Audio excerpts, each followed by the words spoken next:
भाजपा की जन आक्रोश यात्रा सुजानगढ़ पहुंची है, जिसके तहत भोजलाई चौराहे से लेकर भाजपा नेताओं ने पैदल मार्च निकाला। इस दौरान पूर्व मंत्री खेमाराम मेघवाल, भाजपा एससी मोर्चा के प्रदेश उपाध्यक्ष पीएल भाटी, भाजपा एससी मोर्चा के प्रदेश उपाध्यक्ष राजेंद्र नायक, भाजपा जिलाध्यक्ष धर्मवीर पुजारी, भाजपा मंडल अध्यक्ष पवन चितलांगिया, गणेश मंडावरिया सहित अनेक भाजपा नेतागण पैदल चल रहे थे। सभी लोग राज्य सरकार के खिलाफ नारेबाजी करते हुए स्टेशन रोड से पैदल मार्च करते हुए गांधी चौक पहुंचे, जहां पर उपस्थित कार्यकर्ताओं को संबोधित करते वक्त पूर्व मंत्री खेमाराम मेघवाल, बीएल भाटी, धर्मवीर पुजारी, रवि आर्य, बजरंग लाल गुर्जर, विजय चौहान, धनराज नाई, नवरतन पुरोहित, नरेंद्र भाटी, गोपाल विजाणिया, डॉक्टर शर्मिला सोनी, विधासर प्रधान संतोष मेघवाल, भगवान सुरगुड़ा सहित अनेक वक्ताओं ने संबोधित कार्यकर्ताओं को करते हुए राज्य सरकार पर कानून व्यवस्था, बिजली कटौती, आपराधिक घटनाओं सहित अनेक मुद्दों को लेकर करारी निशाने साधी और आम लोगों से इस राज्य सरकार को उखाड़ कर फेंकने की अपील की। सभा के दौरान सुजानगढ़ की टूटी हुई सड़कों का मुद्दा भी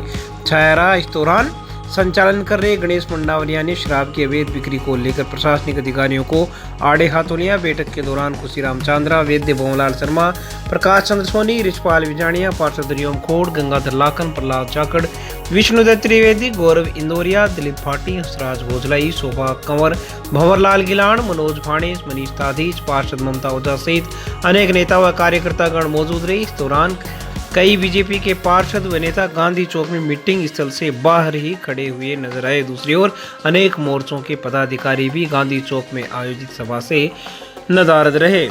निश्चित रूप से देखिए, कांग्रेस पार्टी जब सरकार में आई तो वादे किए थे, उन वादों पे कांग्रेस पार्टी खरी नहीं उतरी है। और राजस्थान में मैं तो अनुसूचित जाति मोर्चा भारतीय जनता पार्टी का प्रदेश उपाध्यक्ष का काम देख रहा हूँ और काफ़ी जगह मुझे प्रभार के तौर पे भी जाना पड़ा। राजस्थान में जिस तरह अनुसूचित जाति पर अत्याचार इस गवर्नमेंट में बढ़े हैं, बहुत ही चिंतनीय विषय हैं। विधानसभा तक मंत्रियों ने यहाँ तक कहा कि राजस्थान बलात्कार में, महिला अत्याचार में, अनुसूचित जाति वर्ग पे अत्याचार में 1 नंबर पे है। वो श्रेय लेते हैं ऐसे घटनाओं का।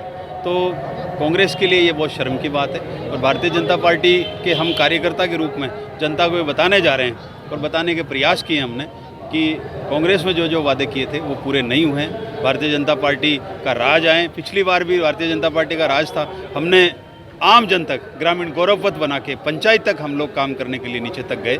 आज जो है सड़कों की दुर्दशा खराब हो रही है। आप सुजानगढ़ की बात करें, ना सुजानगढ़ का ड्रेनेज का कोई सिस्टम बना है, ना रोड का कोई प्लानिंग से काम हो रहा है। आप देखिए, मेन रोड है आपके रेलवे स्टेशन से गांधी चौक और गणेश मंदिर तक, इस रोड का कोई प्लानिंग होकर काम नहीं हो रहा है। हमने थोड़ा हल्ला किया, आपके माध्यम से जनता की आवाज़ उठाई, तो उन्होंने रेलवे स्टेशन से लेके और शास्त्री प्याऊ तक का टुकड़ा जो 700 मीटर का है, उसमें कुछ पोर्शन सीसी का कर दिया, कुछ डामर का कर दिया, मजाक सी बना दी उन्होंने। अरे या तो आप एक जैसा काम करिए सारा का सारा। हॉस्पिटल में आज टेम्पो नहीं जा रहा है, खड़खड़ खड़खड़ करता, वापस वहाँ ब्लॉक ले लिए, कैसे जो है आपका ट्रैफिक चलेगा? कोई टेक्निकली प्लानिंग से काम नहीं हो रहा है।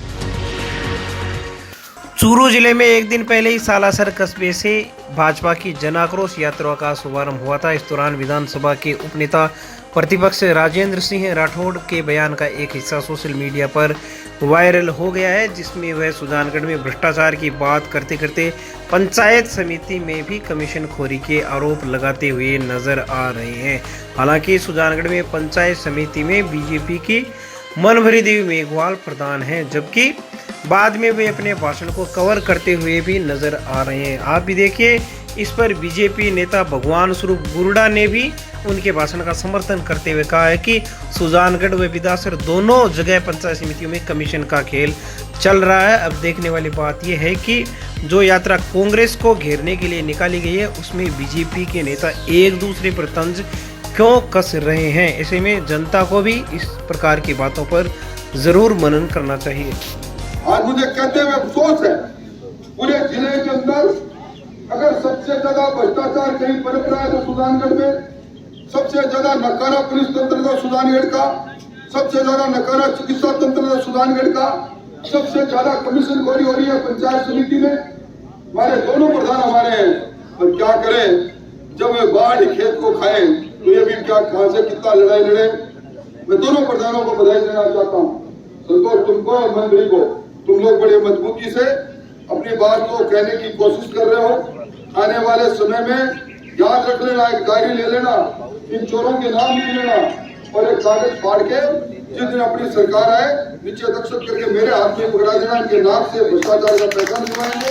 पता नहीं क्या कर रहे हैं ये, चोर इतने साथी रहेंगे, सब सेटिंग करके रखते हैं। तो पत्रकार महोदय, हमारा निवेदन है कि अभी जो चल रहा है मामला, ये बड़ा कांग्रेस के लिए, बीजेपी के लिए बड़ा दुखदायी है और किसी गरीब की कोई सुनाई नहीं हो रही है और कोई भी आदमी सुखी नहीं है। सब लोग इस कांग्रेस सरकार से त्रस्त हैं। जगह जगह चोरियां हो रही है, बलात्कार हो रहे हैं और ये घटनाएं आम बात जैसे रूटीन की बात हो। गरीब आदमी तो अगर किसकी चोरी होगी तो कोई एफआईआर दर्ज करा, एफआईआर दर्ज नहीं होती उसकी। राजेंद्र राठौड़ ने कल सालासर में सुजानगढ़ पंचायत समिति में कमीशन खोरी का आरोप लगाया। आप क्या बोलते हो इस बारे में? कमीशन खोरी कोई नई बात है क्या? यहाँ भी है, विधानसभा में, सब जगह सुजानगढ़ में नहीं तो वहाँ दोनों जगह बीजेपी के प्रधान है, आप बीजेपी के खिलाफ बोल रहे हो। लेकिन इनमें भी वो रूप है कि वो तो दोनों अभी विधानसभा के दावेदार बन रहे हैं ना टिकट के, तो इस वजह से कर रहे होंगे थोड़ा बहुत खर्चे वर्चे के लिए। और